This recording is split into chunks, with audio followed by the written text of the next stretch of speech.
The bar was loud that Friday night. Neon signs flickered in the windows. Guitars screamed from the jukebox. Bottles slammed against counters, foam spilling down sticky wood. The air carried the bitter smell of beer, fried grease, and cigarette smoke. Men laughed too loud, their voices jagged against the music. In the center of it all, movement broke the rhythm. A body collapsed onto the stained floorboards. A black teenager, no more than 16, crumpled, his breath shallow and broken. Blood smeared across his cheek and pooled beneath his chin. The chatter dipped, then swelled again, as though the sound of collapse was just another beat in the night. Above him stood Earl Maddox, the owner. White hair cut close, sleeves rolled high, knuckles raw and red. His boots pressed against the floor inches from the boy's ribs. His chest heaved, eyes glassy with alcohol and rage. He leaned down, spit flying with each word. "Not in my bar, boy." The sentence hung a moment, sharp and cold. Then the boot drove forward, striking bone. The body jerked from the impact. A bottle tipped from a nearby table and shattered, glass scattering in 1,000 tiny sparks across the floor. The sound drew cheers from a corner. A man clapped. Another let out a howl of laughter. "Hit him again, Earl," one voice barked. The crowd swayed in its own rhythm, fueled by liquor and spectacle.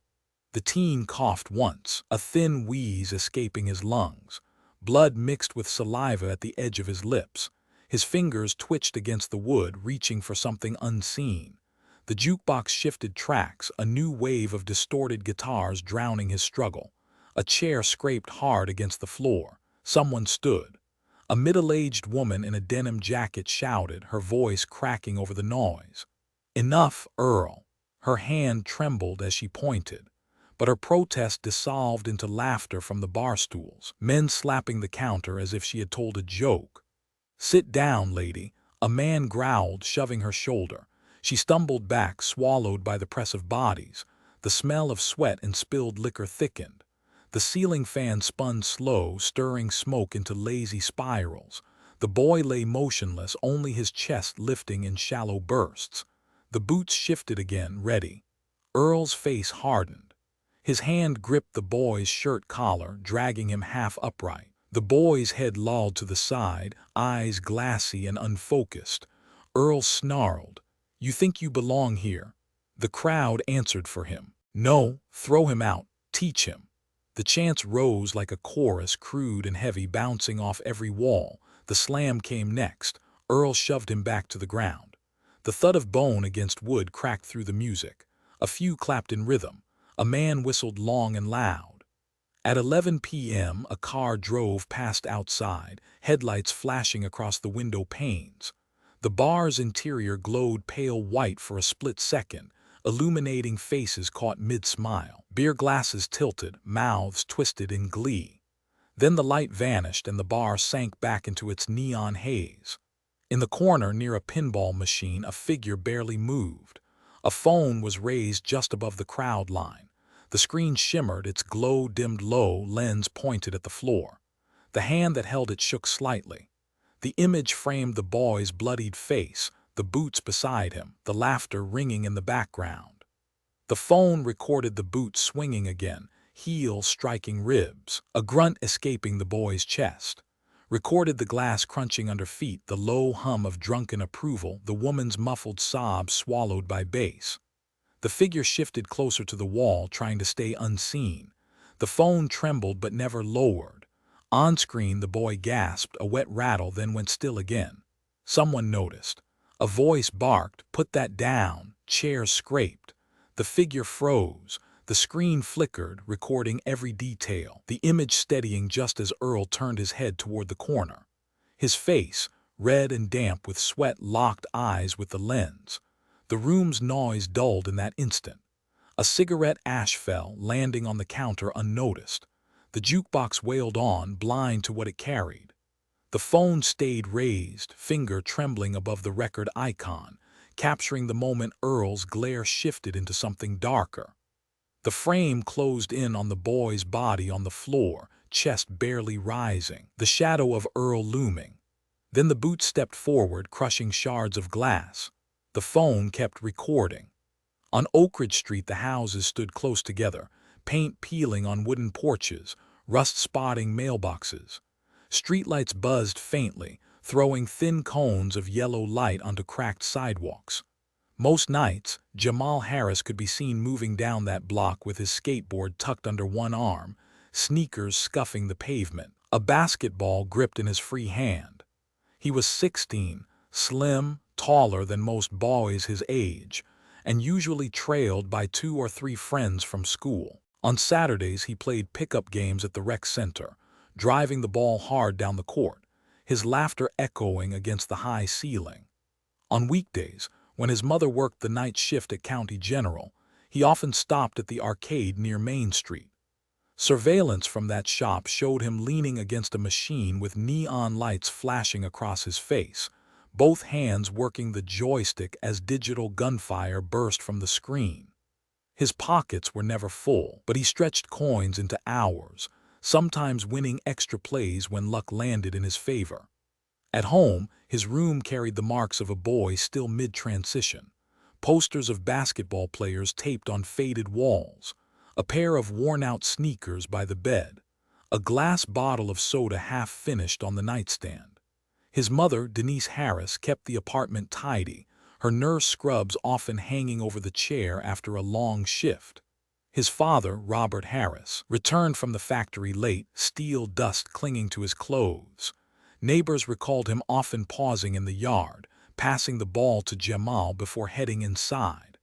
The rhythm of their household was steady, measured by work schedules and the boys' games. The town around them was less steady. In the southern quarter, murals painted on cinder block walls bore slogans about equality, bright colors layered over years of graffiti. In the northern quarter, the streets narrowed around old shops and bars where Confederate flags sometimes hung beside beer advertisements.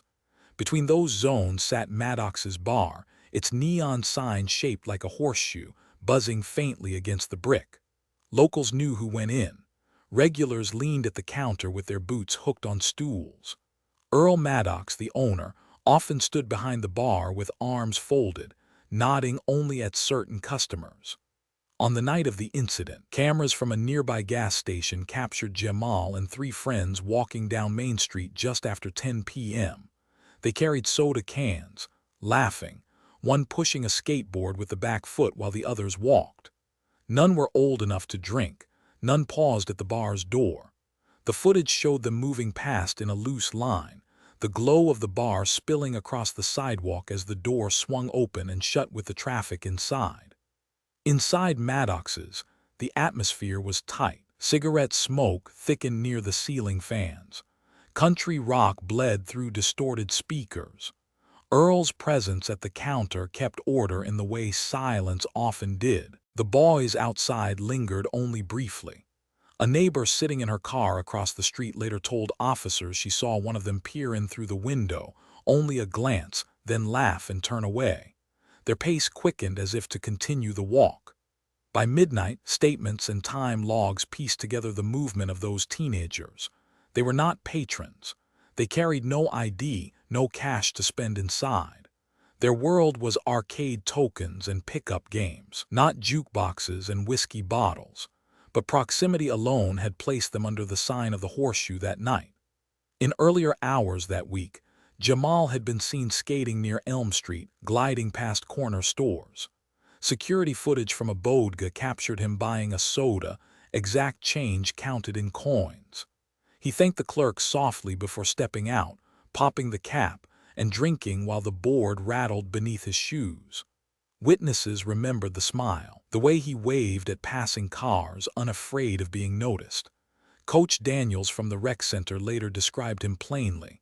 He showed up with shoes falling apart, still ran full court, didn't complain. Photographs from those games showed him leaping, one arm stretched for a rebound, face turned upward toward the hoop. His teammates circled behind, blurred in the background, the moment frozen midair. At home, life ran parallel. Denise's hospital ID card swung from her neck, her voice caught in fatigue by dawn. Robert's shift at the steel plant left his palms rough, the smell of metal trailing him through the door. Their son's laughter filled the gaps between exhaustion. Neighbors in the apartment block testified to the same image. Jamal bouncing a basketball on cracked pavement while his mother left for work, the sound echoing against the concrete walls. The bar carried a different echo. Conversations in town repeated the same pattern. Maddox's was not for everyone. Certain faces were turned away at the threshold. Locals said the rules were never written, only enforced by silence and stares.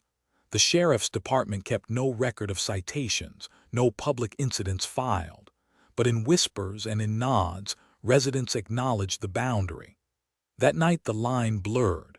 4 teenagers crossed the edge of that boundary, even if only by steps on the wrong sidewalk. They were seen laughing, seen drinking sodas, seen glancing in. No evidence placed them as customers, but every image recorded their closeness to the bar. By the time ambulances were called, Jamal was already on the floor inside, his breath fractured. Witnesses described blood streaked on his cheek, ribs lifting unevenly. The boots above him belonged to Earl Maddox, sleeves rolled, fists clenched.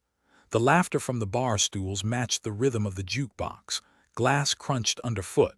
The other boys stood pressed against the wall. Their eyes tracked every blow. They called his name, voices breaking against the music. One, taller than the rest, reached forward but was shoved back by a man in a leather jacket. "Stay down," the man barked. His hand gripped the boy's collar until he froze. The phones captured fragments. Frames blurred with sudden movement, the glow of screens dimmed to avoid attention. Those recordings spread later, pixelated but clear enough. A teenager on the ground, the owner above him, the crowd around them unshaken. After the ambulance pulled away, the sidewalk emptied. Neon flickered against the wet pavement. Sirens echoed faint in the distance. The smell of smoke clung to clothing. On that street corner, 2 of Jamal's friends stood together, voices low. One clenched his fists, looking at the ground. The words came sharp, steady despite the tremor in his tone. "This won't just fade." The other answered, almost a whisper drowned by the jukebox from across the street. "We won't let it." The promise hung in the night air, captured not by cameras but by silence, a vow waiting to surface. The noise built in layers and then broke. Witnesses near the jukebox said the first shout cut through guitars like a blade. A barback smelled beer go sour as a pitcher flipped and sprayed over his shoes. The girl at the corner table saw a hand grip the back of a hoodie and drag a tall teenager toward the low wall by the pool cues. Wood hit spine. Elbows scraped. A stool toppled in slow motion and bounced once on rubber feet. The smell of hops, cheap whiskey, and bleach rose off the floor as bodies pressed in to form a ring. A phone camera at chest height caught the pull to the corner. In the frame, Jamal Harris's sneakers skidded on wet boards while a larger man fronted him and shoved. The lens jolted as the crowd shifted. Audio peaked and warped. "Out," a voice snapped. "Now." Bottles clicked in a staccato roll along the counter. Someone laughed, short and bright, and then the laughter died into a rasp of breath as the shove turned to a strike. The owner, Earl Maddox, stepped into the corner with sleeves rolled tight, jaw clenched. A patron to his left lifted his beer and created a small window through the bodies. Through that window, the witnesses saw Earl grab the front of Jamal's hoodie and yank down. The teenager went to his knees. A boot slid. The edge of a pool table thudded as hips struck it. A woman shouted, "Stop," once, and then her voice vanished under the room. The ring of people shifted again. Jamal's shoulder hit the wall and then the floor. A bottle broke somewhere behind the camera and glass pattered like rain across the boards. A man's shoes scraped as he backed away and then stepped forward again. "Teach him," someone said. The words were not loud, but the phone mic took them clean. Another hand reached in, fingers spread, and then withdrew when a shoulder slammed against it. At 11:07 p.m., according to the wall clock above the neon sign, the first 911 call hit dispatch. The transcript later logged a male voice saying, "Fight at Maddox's," while music bled through the line. Another call followed at 11:08 p.m. with a woman saying, "He's down and they're still hitting." She did not give a name. She gave the address and the line cut. Inside, the room spun its own weather. Cigarette smoke hung in ragged sheets near the ceiling. Sweat and spilled beer climbed into the air and stayed. Jamal's breath rasped short and wet against wood.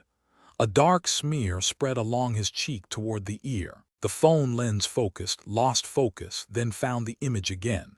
Boots pivoted. The toe of one pressed against ribs. A hand from off frame pushed the boot away once and was knocked aside by another hand. "Back off," a low voice warned. Two teenagers against the wall shouted his name, the second voice higher, close to breaking. A man in a leather jacket shoved the taller one behind him with a forearm and held him there with an open hand at the chest. "Stay," he ordered. The camera that caught it did not move.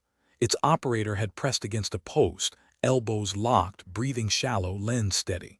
Patrol cars arrived at 11:12 p.m. Dashcam video recorded the curb, the bright doorway, and faces turning toward the red and blue. Inside the bar, the lights shifted when the door swung wide. The room cooled for a second under the wash of air. The owner straightened.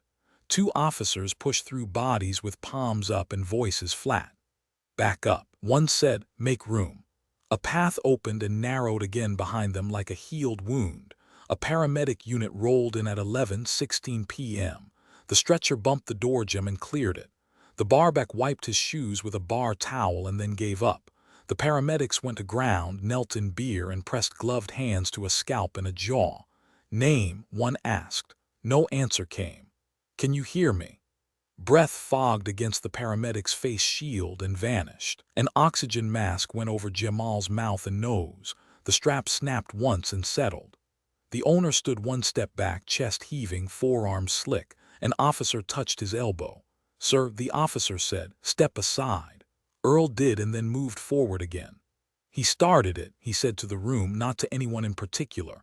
Two men near the bar nodded without being asked. A woman in a denim jacket shook her head, eyes wet, mouth tight. No one recorded her shake. The phone that could have had its lens turned the other way.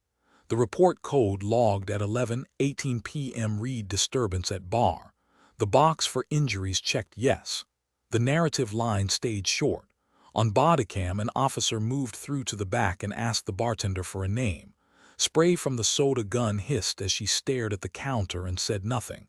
He asked again. She said, "You know him." He wrote nothing on the pad. He touched the brim of his cap and went back to the door. The stretcher rattled out through the crowd at 11:21 p.m. A wheel hung on a threshold lip and lifted with a hard clack. Rain misted in through the door and caught the red lights in 1,000 bright points. A teenager stood outside under the awning and beat a fist once against the brick and then stopped. The paramedics slid the stretcher into the rig and locked it with a quick metal cough. The doors shut. The siren rose and bent as it hit the wet street. At County General, the hallway smelled like antiseptic and old coffee. Fluorescent panels buzzed in a high, thin tone. Nurses moved fast, shoes squeaking on polished tile. They took the gurney through double doors to a trauma bay and cut the hoodie with scissors that clicked open and shut in short strokes. Monitors took hold and drew blue and green lines across a black field. A resident pressed fingers along a swelling cheek and called numbers to a scribe. Denise Harris arrived at 11:44 p.m. with her badge still clipped to her collar. A security camera caught her leaning at the desk and speaking to the clerk in quick bursts. She followed a nurse to the glass and stopped. Her hand lifted to the glass and fell. A nurse touched her elbow. Another chair appeared without anyone asking. She sat. Inside the room, the monitors counted seconds in soft digital ticks. A scan sent Jamal down the hall.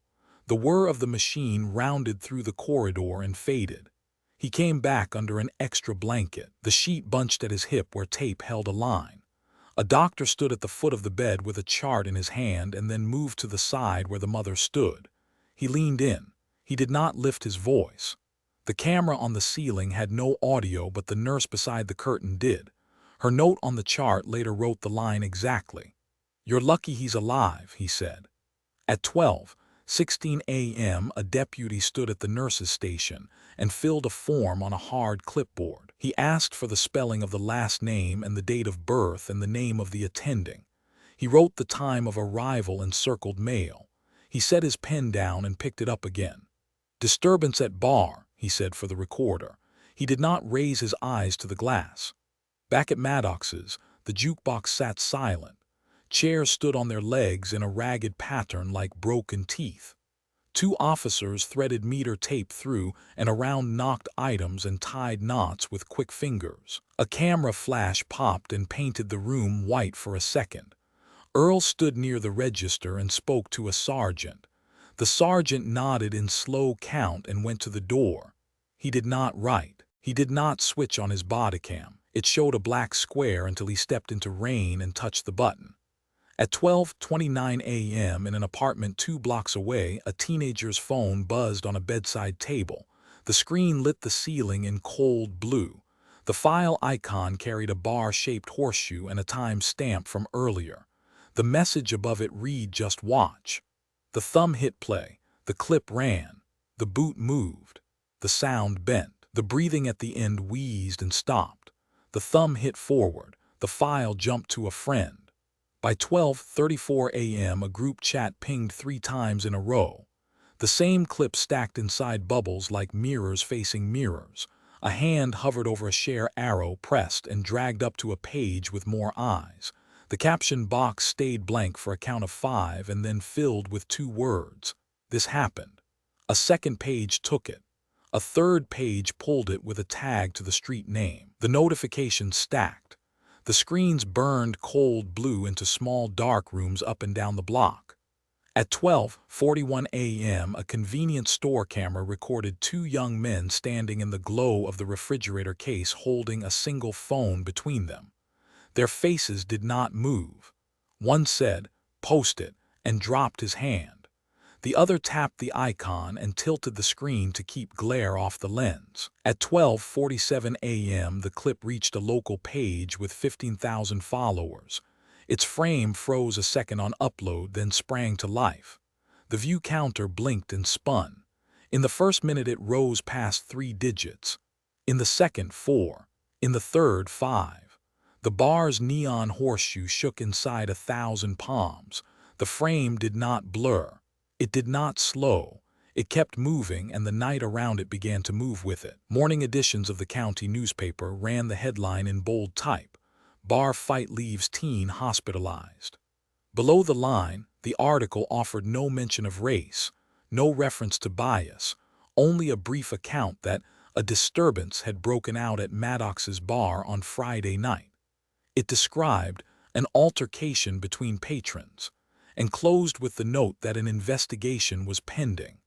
The photographs showed only the neon sign above the brick doorway. A patrol cruiser parked on the curb, yellow lights spilling across wet asphalt. On local radio that afternoon, the sheriff's voice was clipped, his statement repeated between traffic updates. "Both parties were responsible," he said. "Our department is reviewing all footage and reports. We urge calm and patience." His tone was flat, his words replayed every hour on the hour. Callers phoned in, some applauding Earl's name, others asking why a teenager lay in a hospital bed. At 3 p.m., a press conference took place outside the courthouse. Reporters gathered on the steps as district officials adjusted microphones. Denise Harris stood at the edge of the crowd, her nurse scrubs visible beneath her jacket. Her husband stood beside her, eyes fixed forward. Behind them, neighbors from their apartment block carried small signs written in marker. Cameras flashed, recording every second. The sheriff repeated his earlier line. "This was not one-sided," he said again. "Investigators found conflicting accounts. Both parties share blame." His hand rested on the podium as questions shouted from the crowd. Was the teen armed? Why wasn't Maddox detained? The sheriff raised his hand for silence. "All facts will be presented in due time." Then he walked away without further detail. In the courthouse corridors, paperwork moved slower. The district attorney's office received a formal complaint filed by the Harris family. The charge sought felony assault. Clerks stamped documents, placed them in file boxes. Weeks passed without hearings scheduled. Official calendars showed postponed dates. No explanation was offered publicly. In early March, a grand jury convened. 12 members sat in the paneled room, the seal of the county above them. Witnesses were called one by one. Bartenders described a scuffle that broke out suddenly. Patrons claimed not to see who struck first. The prosecutor pressed for clarity, but answers remained vague. Video from cell phones was introduced, blurred by shaking hands and dim light. The images showed strikes, but angles obscured who began the fight. When deliberations closed, the announcement was brief. No felony indictment. The charge was reduced to simple assault, a misdemeanor. Reporters outside the chamber typed quickly into phones. One headline went online within minutes: "Jury declines to elevate charges in bar incident." The language carried no mention of hate crime, no suggestion of racial motive. At County General Hospital, Jamal's bed remained surrounded by wires and monitors. His face was swollen, one eye closed from bruising. Visitors entered quietly, leaving flowers on the windowsill.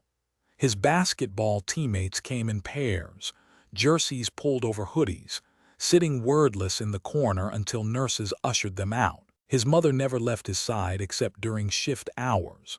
Her uniform bore fresh creases, her eyes carried lines carved deep by sleepless nights. Outside the hospital, demonstrations grew. Students marched with placards reading justice for Jamal. Church choirs gathered, their hymns rising against the courthouse steps. Patrol units stood nearby, batons resting against belts, radios crackling. The sheriff's office issued repeated statements that the situation was under control. Then, a shift. One witness changed his story. This man had been seated near the bar's jukebox on the night of the attack. His original statement, logged by deputies, described Earl striking first, the boy collapsing under the blow. Weeks later, a new affidavit surfaced. This time he claimed the teenager provoked the fight. The sudden change raised questions, but none were asked aloud by officials. His testimony was entered into record, replacing the original account. Neighbors said his house received unmarked visitors late at night. Cars idled at the curb with headlights off. By morning he walked to the corner store without speaking to anyone. When asked by reporters, he refused to comment. One neighbor recalled him saying only, "It's done," before closing his door. The Harris family's attorney raised objections, citing pressure on witnesses. The court transcripts show those motions denied. The docket remained stalled. No trial date appeared on the calendar. On the evening of April 2 at 7 p.m., Denise Harris returned home from a hospital shift. She set her bag down in the kitchen, her shoes leaving faint tracks across the linoleum. The apartment was quiet except for the hum of the refrigerator. On the table lay a plain envelope without a stamp, slipped through the door slot sometime that day. Inside was a single sheet of paper. No signature, no handwriting, only block letters typed in black. The message was short: "Forget this, or else." She held the page in silence. The fluorescent bulb above the kitchen flickered once, then steadied. In the distance, sirens wailed faint but constant, carrying across the town's divided streets. At 6 p.m., the garage camera caught Marcus pulling his truck into the narrow bay, headlights washing over pegboards lined with tools. The door rumbled down, sealing the space in a hard rectangle of fluorescent light. He laid a canvas duffel on the workbench and unzipped it. A folded street map slid out first, its creases deep and stained with grease. He pinned it to a corkboard with small tacks, then added printed satellite images marked by crosshairs and grid lines. Every corner of Main Street appeared, including the brick facade of Maddox's bar and the alley that ran behind the dumpsters. Receipts from the hardware store later showed purchases at 6:23 p.m. and 6:41 p.m. The cashier circled items with a dull pen: tape, zip pouches, industrial gloves, a pack of screw lids. No questions were asked. Parking lot footage recorded Marcus loading two small trail cameras into the truck bed, their lenses reflecting a thin ribbon of sky. He left without speaking, the tail lights smearing red along the camera's sensor. At 7:18 p.m., he appeared under the eaves behind a thrift shop across from the bar. A streetlight hummed overhead, mosquitoes orbiting its glow. The first camera went up facing the alley mouth, strapped to a downspout with black webbing. He wiped the lens with a cloth and stepped back. The second camera took a perch behind a sagging fence, its angle catching the bar's rear door and the narrow slice of pavement where smokers gathered. No one looked up. No one asked why he was there. Back in the garage, the bench mic recorded the rasp of a file and the thud of a vise tightening. A wrench head clinked on concrete. He sorted a mechanic's kit into lines, tools arranged by size and weight. A socket extension slid into a length of pipe and vanished again. He wrapped cloth around a handle, then bound it tight with tape. No blueprint appeared, only sound and motion, pieces repurposed without announcement. Inside the small office, a flatbed scanner whined to life. Pages moved across the glass, their edges lit by a passing strip of white. Old newspaper clippings, a copy of the county atlas, printouts of patrol beats pulled from a city website. He labeled envelopes with block letters and dates. In one envelope he placed a typed page, the font plain, the lines spare. The return address line was empty. At 9 p.m., a mailbox camera outside the sheriff's annex captured a hand pushing that envelope through the slot. The hand wore a work glove. The camera saw no face. At 8 a.m. Monday, squad room chatter recorded a shift in tone. Locker room audio picked up metal doors banging open and shut. A sergeant stood in the doorway, a form in his hand. "Kyle," he said, voice clipped, "you need to see this." Officer Kyle Denton looked up, paused, and took the paper. No reaction was recorded beyond a brief tightening of his jaw. Two deputies watched from the bench. One muttered, "You stirring something, man?" Kyle shook his head once. No. The conversation ended when the shift bell sounded. Boots thudded down the hall. By late morning, that envelope sat on an internal desk, marked anonymous. It alleged off-duty contact between Kyle Denton and a business owner under investigation. It included dates, a location, and the claim of a cash transfer. No proof sat in the envelope beyond words and a photocopied image of a man at a bar counter, head turned away from the lens. The page was logged and stamped. It did not disappear. It did not move quickly either.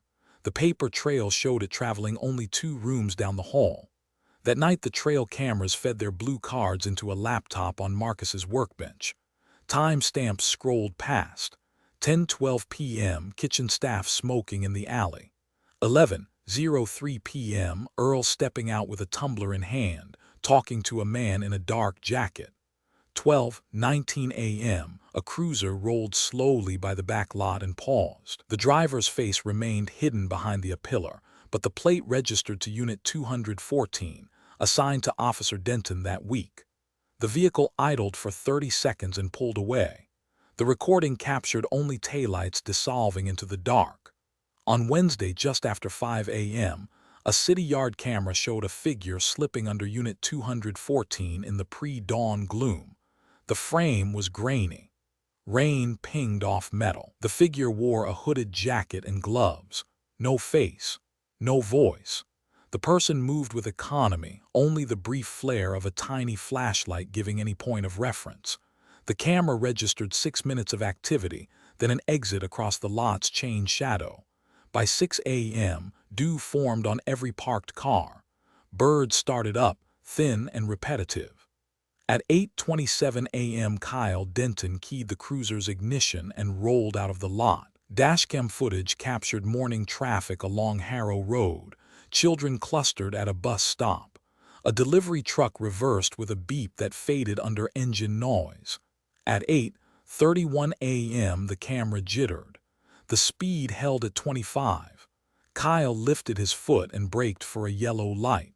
The pedal sank. Nothing grabbed. The wheel twisted hard. The cruiser surged through the intersection, clipped a newspaper stand, and skidded broadside into a row of reinforced bollards. The front end crumpled. Airbags detonated in a dim blossom. White dust filled the cabin. Radio traffic spiked immediately. Unit 214, a voice said, strained. Possible brake failure. Harrow and Pine, request tow and med. A witness in a parking lot filmed the aftermath, his phone capturing the hiss of coolant and a thin ribbon of smoke rising past the badge on the grill. Kyle pushed the door open and stumbled out, coughing. A passerby shouted, "You all right?" He nodded once, palm up. "Back up," he said. "Stay back." The tow yard's report noted a severed line in precise language, a clean break where there should have been none. A supervisor signed the paper at 11:42 a.m., left the line for cause empty, and sent a copy to the department's motor pool. By afternoon, 2 detectives stood beside the damaged cruiser, hands on hips, mouths tight. No statements were given at the scene. The car sat under a tarp by evening, tied down with cords that slapped in the wind. Back at the garage, the workbench showed an ordered mess. A small drill lay silent. A set of bits was spread in a foam tray. The trail cameras, empty of cards, faced the shop wall like blinded eyes. Marcus cleaned grease from his hands at the sink, water running dark. He dried them on a rag and killed the tap. Underfoot, a faint hollow changed the sound of his step. The overhead mic recorded a pause, then the scrape of a mat pulling back and the quiet give of a hidden hatch. The lockbox came up from the recess with both hands. It was metal, edges worn, corners dented. A key on a short ring unlocked it with a dull click. Inside lay papers bound with a cracked rubber band and a narrow flash drive taped to a manila folder. The folder's tab read one word in marker, the ink faded but legible. Denton. The first page carried a shield watermark, internal use only. Underneath, a case title and a date, June 12, 2015. The subject line named a use of force incident resulting in a fatality. The victim's name was printed in block letters. Terrence Cole, age 19. The report listed a parking lot behind a laundromat as the location, a chase on foot, and an officer discharge of weapon. The conclusion paragraph, blacked in places by thick bars, ended with a single printed outcome, justified within policy. Behind it lay photographs, a grainy nighttime still with a young man face down on broken glass, a close-range shot of spent casings tagged with numbered flags, a body-worn camera screenshot with a timestamp starting at 1:03 a.m., the frame angled down toward pavement, the voice track unsubtitled. The next image fixed a uniformed officer half turned toward the camera as another officer stepped into the frame. The name tag in the light was readable. Denton. The flash drive slid into a laptop port. A file tree appeared with 2 folders labeled 2015, 02 and 2015, 06. Video opened in a rectangle of gray. The first clip showed a dark alley, the edge of a dumpster, and a man running. A voice shouted, "Stop!" Then a muzzle flare. Then nothing but pixel hiss and the bounce of a camera against a chest rig. The second clip jumped to a room where a desk lamp glared off a tabletop while a form pushed paper across it. No audio. The face remained off screen. The page was a waiver. Outside, a car rolled past the garage, tires crunching over grit. The motion light above the side door flicked on and stayed on. The camera near the rafters caught dust floating in a pale cone. In the distance, a siren wailed once and fell silent. Marcus leafed to the back of the folder where a newspaper clipping was folded into thirds. The headline named a neighborhood. Fatal encounter raises questions. Read the line, dated the week after the shooting. A photograph of a vigil showed candles in paper cups and a hand-lettered sign. No charges were filed. The article ended mid-column where the clipping had been cut. The shop's wall monitor pinged. An alley camera near the bar pushed a live alert. The rear door stood open at 9:56 p.m., frame tilted by a gust. 2 figures lingered at the threshold, their faces half lit by a hanging bulb. One leaned out, scanned the alley, and pulled a phone to his ear. The microphone caught 2 words as the wind shifted. "Not yet." The garage speaker fell quiet again. The only sound was the hum of the fluorescent ballast. The motion light outside stayed bright. Red and blue bled across the bottom of the closed door as a cruiser rolled slow past the driveway and paused. It idled for 10 seconds, then moved on. The folder lay open on the bench, the name Denton visible in a strip of lamplight. A single page at the back had stuck to the cover. When it peeled free, it revealed a photocopy of a complaint intake from years earlier with the same officer's name and the same bar's address in the narrative line. The ink had blurred where moisture once touched it. The line with outcome was blank. Then a soft click sounded at the side door, metal on metal, followed by the brush of a gloved hand across the small pane of glass. A shadow crossed the window. A voice spoke low through the seam, steady and close. "Open up." By 9 a.m. the clip had already crossed phones, group chats, and feeds. The first repost came from a teenager 2 blocks from the bar, then from a teacher, then from a neighborhood page with thousands of followers. The video ran under 30 seconds. It showed a neon horseshoe, a floor smeared with spilled beer, a boy on the ground, and a man's boot driving forward. The audio cut through the bar noise in short bursts. Laughter. A single slap on wood. Then a wheeze. The frame shook and steadied. The boot returned. The crowd cheered. By noon, downtown foot traffic slowed around screens propped in shop windows. A pawn shop TV looped the clip on mute while a small crowd watched their own reflections flicker across the glass. At 1 p.m., local radio broke into a playlist to read a statement that the sheriff's office was aware of widely shared footage and is assessing its authenticity. The announcer's voice stayed even. Callers flooded the next hour with one line repeated until the board cut them off. "We saw it." At 3 p.m., a church bell counted the hour while the basement beneath it filled.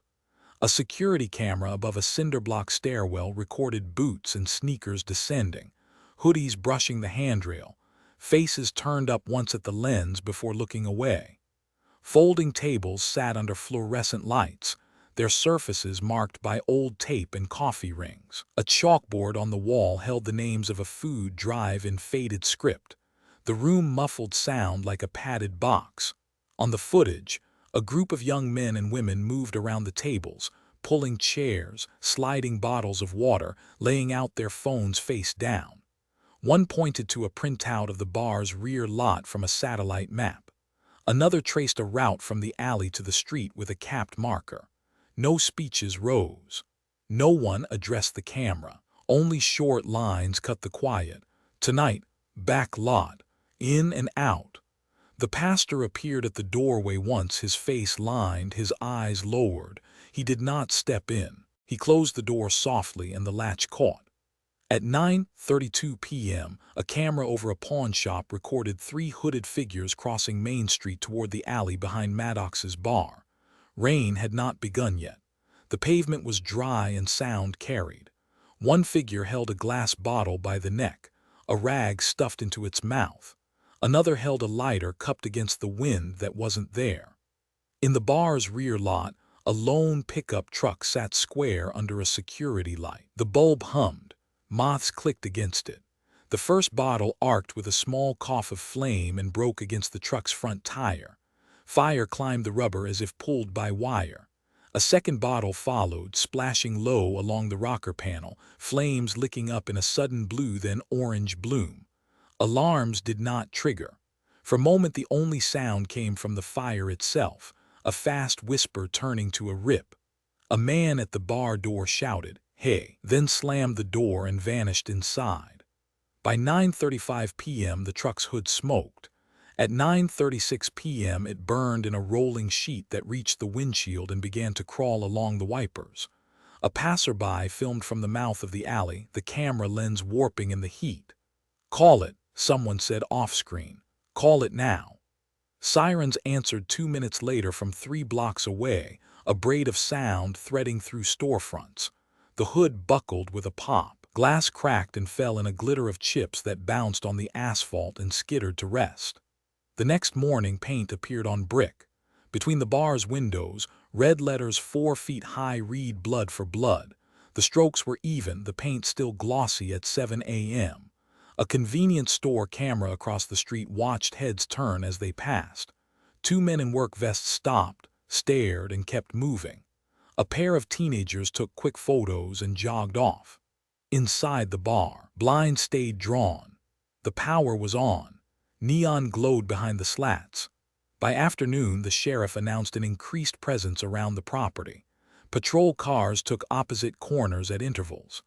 Officers stood near the door with arms crossed, radios clipped at shoulders, eyes moving in synchronized sweeps. At 6 p.m., a command post tent went up 2 storefronts away with cables coiled on the sidewalk and a clipboard swinging from a hook. The new metal barricades clanged when dragged into place. They formed a channel no one used. The barrier did not stop paint. At 11:17 p.m., another line appeared across the brick, this one in black crossing the red. No one forgets. The word order fit between windows like a stencil. The camera that should have watched that angle had been turned slightly, its view blunted by a misplaced ladder. The maintenance report at dawn reads simple misalignment. It was corrected by noon. The video from the church basement continued on a different night with a different arrangement. The group had grown. Faces changed, but the posture stayed the same. Hands on table edges, eyes on paper. One young man placed a phone in the center and pressed play on a clip taken outside the bar's rear door. It showed a patrol pattern and a gap. "Shift change," he said. Another voice responded, voice low. "Window." That window opened from an unexpected source. At 10:48 p.m. outside Marcus's garage, the side camera caught a uniformed officer walking up the driveway with his hat tucked under his arm. He was younger than most, hair shaved tight, a badge without hash marks below the shield.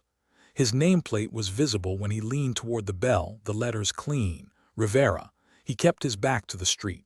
The camera recorded his right hand holding a manila envelope. He did not push the door, he spoke through the seam. "For you," he said. No cameras. The garage light went on. The door opened 6 inches, then 8. A hand reached out and took the envelope. He nodded once, almost imperceptible, and turned away. Before he reached the sidewalk, he stopped and looked down the block, eyes scanning, neck tense. He walked off without looking back. Inside the envelope, according to photos taken later on Marcus's bench, lay a printed list titled Detail Postings. The sheet listed a week of assignments with names, unit numbers, and hours. In the margin of one page, a circle marked a 15-minute overlap at 12:30 a.m.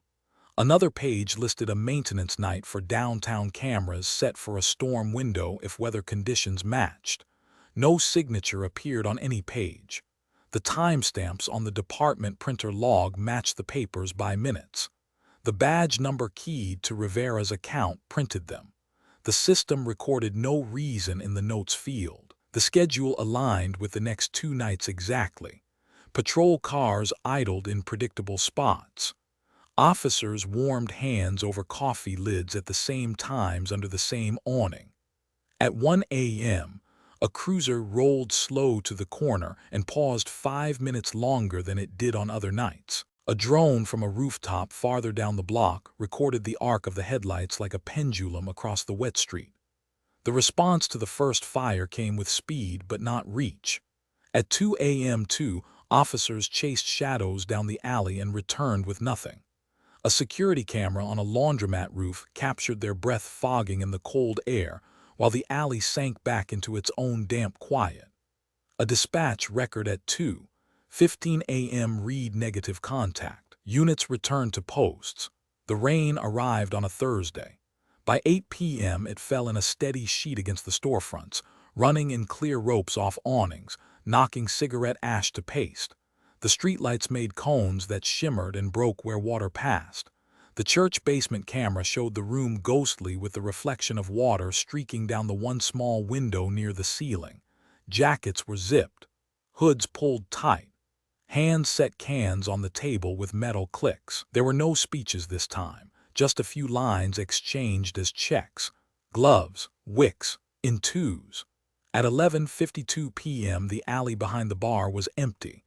Rain softened the trash along the fence into dark lumps. The bar's rear light flickered, brightened, then flickered again. The camera on the thrift store Eve across the alley showed nothing but a smear of gray. Then motion cut across the frame, low and quick.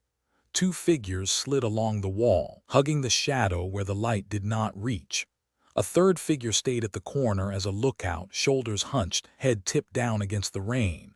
Across the street, a patrol car idled in its usual slot. The wipers beat a steady metronome. Inside, two faces glowed faintly with dashboard light. The driver lifted a cup. The passenger checked a phone. The radio hissed and cleared. The dispatcher's voice floated through with a traffic stop 3 blocks over. The car did not move. A block away, the garage camera showed Marcus loading a crate into the back of a sedan, the lid sliding into its slot with a dull thud. A gas can sat beside it, red plastic shining under the motion light. A second can followed, then a duffel. He closed the hatch with an even push and clicked the remote. The beep was small and precise. By 12:24 a.m., a small convoy rolled without headlights down a side street and turned dogleg toward the alley. The rain noise masked the engines. Tires hissed. A cat leapt from a dumpster lid and vanished. The thrift store camera wobbled under the weight of water pooling on its housing, then settled and regained focus. The first can landed by the back step. Another slid beside it. Cloth wicks lay coiled like small gray snakes on the wet concrete. A hand cupped a lighter, warming it against the rain, then closed it again. A voice sounded low and close, enough for the mic to catch. "Wait." The lookout checked the street, the patrol car still unmoved, its windows fogged in a soft oval. The rear door of the bar creaked on its hinges and stayed aslit. A rectangle of yellow cut the rain. A shadow moved behind it. The alley went quiet but for the water. No voices rose from inside, only the drone of a compressor and the faint scratch of a chair leg across a hard floor. The door never opened wider. It never closed. It waited as if held by a thumb. At 12:30 a.m., the streetlight at the alley mouth flickered and went out for 3 long seconds. The camera compensated and grain filled the frame. The rain thickened enough to look like static.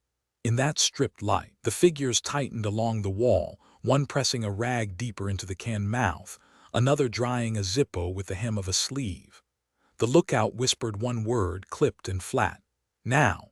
The lighter flared once, small against the rain, and left a brief echo of flame on the camera's lens. Then it went out. The hand lifted it again, shielding the spark with a palm. The rear door's yellow slit held. The patrol car across the street did not move. The cans waited at the step like bright warnings. The third flame rose, steady and blue, and leaned toward the first wick as the rain hammered the concrete. Thunder rolled over town at 10 p.m. Sheets of rain cut the streetlights into trembling cones. In the glow, phones lit faces. The clip from Maddox's bar ran on loop. Windows along Main Street reflected the same 30 seconds. A boy on the floor, a boot, laughter. The view count climbed while the storm deepened. At 11 p.m., a group gathered under the church. A stairwell camera saw them pass, hoods dripping, shoulders shiny with rain. The basement smelled of damp carpet and wet coats. Metal chairs scraped. A table creaked under the weight of plastic cans and a canvas duffel. A map of downtown lay flat. Fingers tapped corners. Voices stayed low. Now. Records. In and out. A phone on the table showed a precinct floor plan, the glow turning knuckles pale. No one looked at the lens. The door shut and the latch clicked. At 11:46 p.m., a side lot camera behind the precinct recorded a uniformed officer stepping out to smoke beneath an awning. He huddled under the drip line, cupping the lighter until it flared. A second figure crossed the far end of the lot with a cap pulled down and a hood drawn tight. He paused by a gray utility panel, set a bag on the gravel, and lifted the panel door. The officer flicked ash into a wet circle and kept his face turned away. The second figure slipped a card into a narrow slot. The panel displayed a single green LED. The door closed with a soft latch. The bag vanished under the jacket. The figure walked back into the rain. The smoker never turned. At 11:59 p.m., the church camera caught movement again. The duffel left the table, Gloves snapped tight. A short, heavy case changed hands. "Go," someone said. They filed out 2 by 2, heads down, water cascading off shoulders. The stairwell light buzzed and flickered as the last person reached the door. At 12:06 a.m. the town grid stuttered. Streetlights blinked once. The courthouse clock face went dark. Inside the precinct, fluorescent banks hummed, dimmed, and died. Emergency lights snapped on, throwing the halls into red strips and black voids. A dispatch mic popped. "Power fluctuation," a voice said on Channel 1. "Generator engaged." The generator coughed and settled into a low drone. At 12:08 a.m. the first smoke canister bounced down the front steps. It clinked metal to concrete, spun, and began to hiss. Gray spilled into the lobby like a fast fog. A second canister arced over the rail and clattered by the metal detector. Alarm beeps layered under the hiss. A shotgun boom followed from the side entrance. The lock on a maintenance door shattered, the latch tearing free. Shouts overlapped. 10:33. Breach east. Masks on. A third blast blew hinges from an interior door, the slab hanging from one bent bar like a broken tooth. Security cameras switched to grain, then to infrared. Figures in dark rain shells crossed the lobby, heads low, faces covered. One holding a short pump shotgun at the hip, another carrying a metal pry bar, a third with a coil of line across his shoulder. The smoke thickened. Sprinklers clicked on and threaded the air with fine silver arcs. Water struck tile in a steady roar. The red exit signs glowed like beacons. At 12:10 a.m., a hallway camera labeled 2B recorded Marcus pivoting left, his jacket pressed with rain, his boots leaving wet prints in a trail. 2 teammates moved behind him. Ahead, a door marked records glowed under an emergency strip. Another blast shook its frame. The strike plate bent. The pry bar bit and squealed. The door gave. A clerk inside shouted one word: "Stop." He threw up both hands. He backed to the file cabinets and slid to the floor, palms raised, eyes wide. Marcus waved him to the corner with a short motion. The man obeyed. Radio chatter rose to a pitch. Shots fired, interior. Smoke in lobby. Need air. South stairwell locked.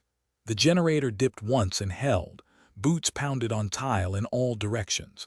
A burst of white light flared as a flashbang popped 2 rooms over. Paper skittered from a desk like startled birds and then dropped in wet clumps. The records room held rows of gray cabinets, each labeled with year and month. A wooden cross hung above the far shelf, a small brass plate at its base. The emergency light gave the room a metallic sheen.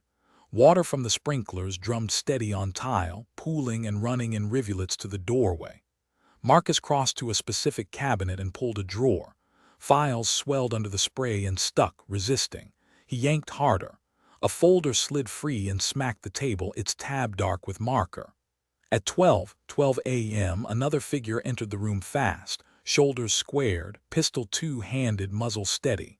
Kyle Denton. He wore a duty belt over plain clothes, hair wet, jaw set. His badge clipped to the belt glinted in the red light. He aimed center mass at the first target in view. "Drop it," he shouted. Marcus did not raise his hands. He tilted the shotgun down and edged 2 steps to angle away from the clerk. The barrel remained pointed at tile. Steam rose from his rain jacket. The camera mic caught 4 words, clean through the noise. "You killed her in the house of God." The sound bounced off filing cabinets and came back thinner. Kyle's reply came as blunt as a fist. "She didn't belong. Neither do you." The words froze the room for a beat. Water hammered metal. Smoke crept under the door in slow sheets. At 12:13 a.m., the hallway saw movement again. 2 deputies tried the handle, found it blocked, and shoved shoulders to the wood. It held. The lens captured their mouths moving, their voices lost under alarms. One pounded on the panel. "Open." Inside, no one moved to do it. Kyle stepped deeper, feet firm, arms locked. Marcus lifted the shotgun. The barrels rose off the tile. The cross hung between them, high and centered above the case list. No one else in the frame blinked. The clerk squeezed his eyes shut and turned his head away. The first shot cracked and flattened in the room. The cam frame jumped with the shock. A halo of splinters burst from the cross's center. The brass plate tore free. The cross spun once, struck the cabinet edge, and fell with a hard wooden slap that cut through the siren whine. Water splashed high and came down in beads across both men's shoulders. Kyle staggered one step. The pistol wavered. A second shot barked from the hallway. Plaster dust fell like gray rain. The door shook on its hinges. At 12:14 a.m., a different camera in the lobby picked up a cluster of figures surrounding a man on his knees. Sheriff Denton. His palms rested on the slick tile. His hat lay upside down beside him, brim filling with sprinkler water. A phone pointed at his face from arm's length, the red recording dot bright even in the wash. Another phone streamed from higher, lifted above heads to catch the wider view. Comments scrolled in a vertical crawl on one of the screens. The sheriff looked up once, lips parted, and spoke. "Stop, please." The word hung raw and simple. A hand pushed the phone closer. "Say it," a voice demanded. His eyes blinked against the drops. "We'll review," he said. "We'll release what we can." Lens did not move. "All of it," the voice said. "Say all." Down the hall, the records room floor now showed two sets of wet footprints in an overlapping fan. The cross lay on its face, one arm snapped. Kyle's pistol slid and clipped a chair leg, spinning to rest near the threshold. The clerk still crouched, hands up, fingers spread. Marcus grabbed the folder, slipped it into a waterproof sleeve, and sealed it with a swipe. He slung the shotgun and reached for another drawer. Alarms layered and fought each other in rising waves. At 12:16 a.m., the front windows blew inward as a smoke canister expelled its last pressure. Shards tinkled over tile. Outside, squad cars lined the curb with light bars making the rain pulse blue and red, throwing color over the fog like shifting flags. A young officer with Rivera on his plate stood near the doorway, radio pressed to his shoulder, eyes locked on the interior. His other hand held back two deputies with a palm to their chests. "Hold," he said into the mic. "Hall 2 compromised." His face did not turn to the lobby. In the radio room, a dispatcher tried to cut through the clutter. "Channel 2, clear for command. Channel 2, clear." The voices bled anyway. "We need med to the lobby." "Hall 3 blocked." "Where's the breaker?" "Basement flooded." Each line punched through and dissolved. At 12:18 a.m., the live feed of the sheriff jumped to a wider shot. Someone had clipped a phone to a railing and angled it down to catch the kneeling man and the mix of smoke, water, and shattered glass around him. The caption read simply "Live." In the first minute, 1,000 eyes. In the second, triple. The comments ran like a slot machine. Screens in nearby bars and living rooms mirrored the same image. The sheriff's mouth formed the word "please" again. He looked left, then right, as if checking exits. He held his hands out with fingers uncurling, palms empty. Back in records, Kyle drew breath and reached for the pistol. A boot pinned his wrist. "No," Marcus said. The word was flat. The camera did not see his face.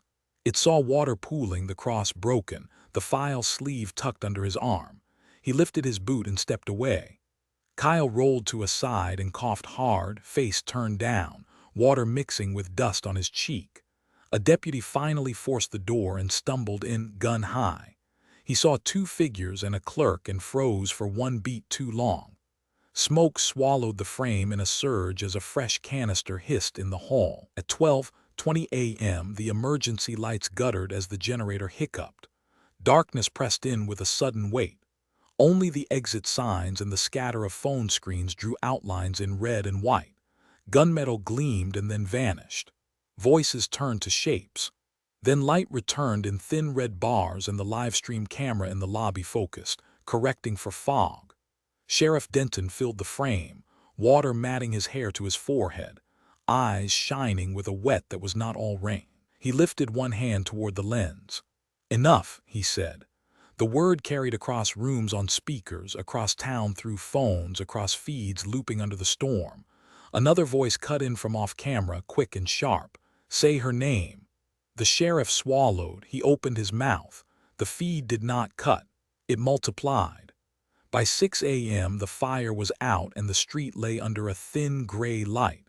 Steam rose from the black ribs of the bar, lifting in threads that vanished against the morning. The smell of soaked ash and fuel hung low. Yellow tape cut a bright line from lamp post to hydrant. Officers in rain jackets stood at the perimeter, water beading on their sleeves. A fire inspector stepped over the threshold with a clipboard and pointed his pen at a collapsed beam. Photographers moved in short arcs, their boots crunching glass. A tripod clicked open. The shutter popped in quick beats as a lens tracked along the char, past a curled bar stool, and a jukebox case melted into a warped silhouette. On the back wall, a rectangle of bricks still stood, the only unfallen section. Across those bricks, a red line of letters remained sharp and wet. Justice for Jamal. The paint reflected the morning as if it were still drying. At 7 a.m., a crew from utilities cut power to the block from a cabinet at the corner. A lift truck idled while a worker in a hard hat took notes on a laminated sheet. Neighbors stood in small clusters under umbrellas, faces still, arms folded against the damp. A boy balanced a basketball against his hip and did not bounce it. An elderly man set 2 paper cups of coffee on a mailbox and watched in silence. A dog whined once and was hushed. News vans lined the curb by 8 a.m. Their masts rose into the soft rain. A reporter stood where the tape permitted and spoke into a microphone while a producer counted on fingers behind the camera. Her words ran across a lower third in simple block text. Racial unrest downtown. In the next shot, a city spokesperson promised a review and said the words "full investigation" twice. He did not take questions. The camera cut back to the charred doorway and held. Inside the precinct, the previous night clung in water and paper. Records sat under plastic tarps that channeled sprinkler runoff into buckets. A maintenance worker pushed a wide squeegee, sending a thin river down the hall toward a floor drain. The wooden cross from the record's wall lay on an evidence table with a tag attached to one arm. A tech slid soaked folders into a drying rack while a dehumidifier thumped in the corner. The live feed from the night before played muted on a monitor until a hand switched it off. By 9 a.m., a statement from the mayor's office went up on the city site. It used phrases that matched the broadcast. Racial unrest. Commitment to transparency. The sheriff's office posted a short paragraph promising to release footage as allowed by law. On Main Street, the only footage anyone watched stood already framed in shared screens. The bar clip, the kneeling shot from the lobby, the smoke and sprinklers. A small group outside a diner watched on a phone laid flat on a table and said nothing. In the hospital, the lights were clean and steady. At 9:30 a.m., a nurse adjusted a line and checked the monitor while a doctor noted vitals in a crisp hand. The camera in the corner marked the scene at each second in its timestamp. Jamal lay under a white sheet pulled to his chest. The swelling at his cheek had gone from purple to dark brown. His breath rose under the mask in thin lifts. Then his eyelids moved, a slow drag upward. He did not speak. He looked toward the window where the blinds let a faint band of light cut the floor. His mother stood at the bedside with her free hand braced on the rail. Her other hand held his. The grip was small, motionless. A chaplain paused at the doorway, bowed his head once, and moved on. The monitor printed a thin ribbon of numbers and a steady green line. A soft chime at the station asked for a room change in a different wing, and then fell quiet. A security guard walked past and nodded through the glass at no one in particular. At 10 a.m., the bar site changed by inches. A crew strung a deeper loop of tape and posted a laminated sheet that read "closed scene." Investigators walked it again. Placing numbered flags at the origin points the pattern suggested. A char path ran like a black river from the rear step to the center of the room. The back wall's message remained untouched. Someone asked a supervisor if the letters should be covered. The supervisor shook his head once. The letters stayed. By 11 a.m., church doors on Oak Ridge opened, and a small line of congregants set candles along the steps in clear plastic cups. Their wicks burned steady under the late morning air. A choir member started a low hymn and others joined until the sound gathered weight. A patrol car rolled by at idle and did not stop.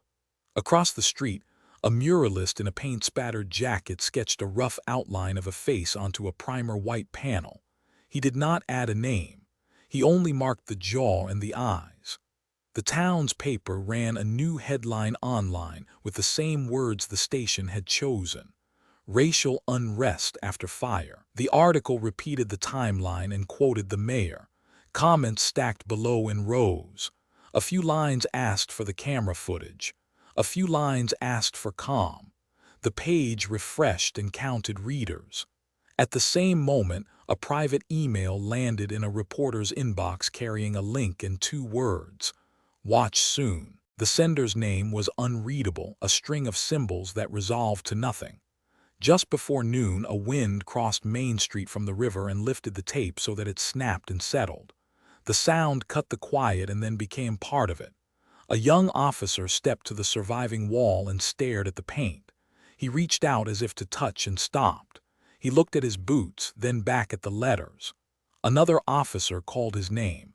He answered with a single word: "Here." The camera on the lamppost at the corner held its fixed angle and caught all of it in the same wide frame.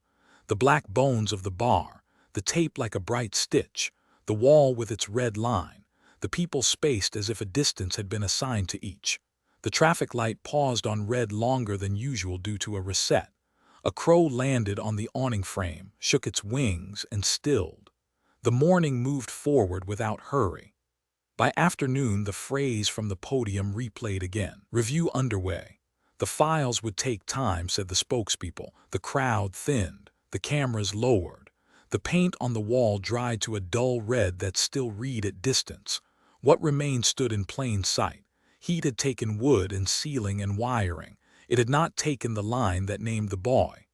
The last shot of the day caught the wall alone. No people crossed the frame, no cars idled.